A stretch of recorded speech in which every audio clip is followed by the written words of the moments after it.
आपकी माएं, हमारी नानी दादी नदी पार करते वक्त अपने रूमाल में से 10 पैसे का सिक्का नदी में क्यों डालते थे? इसलिए कि ये जो अंग्रेजों का सिस्टम आज है, ये पहले नहीं था। सारे अच्छा बुरा, नहाना धोना सब कुछ नदी पे होता था, उसी का पानी पिया जाता था। आज आप अगर इसको सोचेंगे तो आपको लगेगा ये कितनी गंदी बात है भाई, लेकिन सच बात क्या है? न हवाई जहाज थे, न पानी के जहाज थे। खुद मैंने अपनी मां के साथ कई बार चंबल की नदी पार की है, और मैंने अपनी मां को मैंने अक्सर देखा था, वो जीवित हैं अभी, कि वो अपने रूमाल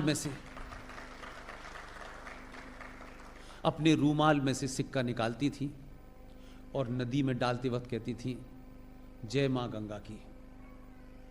मैं उस वक्त हल्का सा मुझे याद है, मैंने अब उनसे पूछा, और मेरे पूछने से पहले उसका जवाब मुझे मिल गया। लेकिन मैंने उनसे जाके पूछा कि जो मां मेरी बहुत पढ़ी लिखी नहीं है, लेकिन बेतहाशा निडर और बहादुर है, शायद उसी की वजह से मैं यहां खड़ा हूं। उस मां ने मुझे बताया कि ये जो कॉपर का सिक्का होता था, इसलिए पानी में डालते थे कि ये कॉपर एक ऐसी धातु है कि जो कितना भी पॉल्यूटेड वाटर होगा उसको प्योरीफाई कर देता है। तो ये सिलसिला चलता रहे, लगातार चलता रहे, इसलिए डाला जाता था। लेकिन मेरे प्यारे नौजवान साथियों, मैं एक बात के लिए खुश हूं कि जो बात आपकी नानी दादी नहीं समझा पाई, वो माधुरी दीक्षित के डबल रोल ने समझा दी। आज वो विज्ञापन चल रहा है, यंग मदर ओल्ड मदर से पूछ रही है कॉपर के बारे में, अंग्रेजी में जवाब दिया तो पता चला कि जो वाटर प्योरीफायर है वो भी उसमें प्लेट कॉपर की इस्तेमाल कर रहा है। तो अगर इस जनरेशन को किसी भी तरीके से सनातन संस्कृति के महत्व का पता चल जाए, एक बार यकीन करिए अपने ऊपर, जो भी प्रश्न है वो मिल जरूर जाएगा। ढूंढने में थोड़ा देर लग सकती है।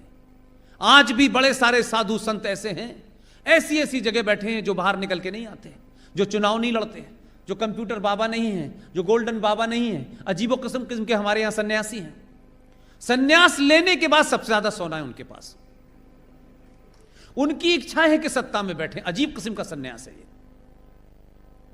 इसलिए आपका जीवन जो सुबह सुबह शुरू होता है बिस्तर से उठने से लेकर के शाम तक, जब तक रात नहीं हो जाती, तब में सबका पूरा वर्णन है, एक एक चीज का महत्व साइंस पे रखा हुआ है। आज आप उसको O2 कहते हैं। हमारे पूर्वजों ने O2 नहीं कहा, उन्होंने कहा कि पर्यावरण का ध्यान रखने के लिए पीपल के पेड़ की पूजा करते रहना बेटा, इस पे एक बार लोटा जरूर चढ़ाने जाना। पीपल के पेड़ पे भगवान का वास होता है, क्योंकि हमारे यहां अगर किसी से यह कह दिया जाए कि इस पे भगवान का वास है, तब तो हम करते हैं। हम ये कहें कि ये ऑक्सीजन देता है 24 घंटे, तो कहेंगे इससे क्या फर्क पड़ता है। तो पीपल का एकमात्र पेड़ है जो 24 घंटे ऑक्सीजन देता है। हमारे पूर्वजों ने कई हजार साल पहले पता कर लिया था। यह अब पता चल रहा है लोगों को, हमें पढ़ाया जा रहा है O2। हम जानते थे कि जो हमारे यहां फसलें पैदा होती हैं, हमारे समाज में, हमारे देश में कभी भी फसलों को पैदा करने के लिए केमिकल नहीं डाले गए। अंग्रेज आए, हमें बता गए। अब हम खेत में डालने की जगह यूरिया दूध में भी डाल रहे हैं। लेकिन वही अंग्रेज अब हमें क्या बता रहे हैं कि देखिए ऑर्गेनिक खेती करनी चाहिए, वो हमें बता रहे हैं। और हम ऑर्गेनिक खेती में अलग से ऑर्गेनिक शक्कर, ऑर्गेनिक गुड़ ला के खा रहे हैं। हम कहां से चले थे? हम थे समुंदर, हम नाली बन गए। आप आधे से ज्यादा समस्याएं इस देश के सामने चुनौतियां हैं। उन चुनौतियों का अगर आप बिना किसी लड़े, जो मैं हल चाहता हूं, जो मुझे होता हुआ दिखता है, जो हो रहा है, आज के परिप्रेक्ष्य में भी देखें तो आपकी समस्याएं, उसका हल बगैर गोली चलाए भी हो सकता है। सिर्फ आपको सनातन की तरफ लौटना होगा और कुछ नहीं करना है, कुछ नहीं करना है।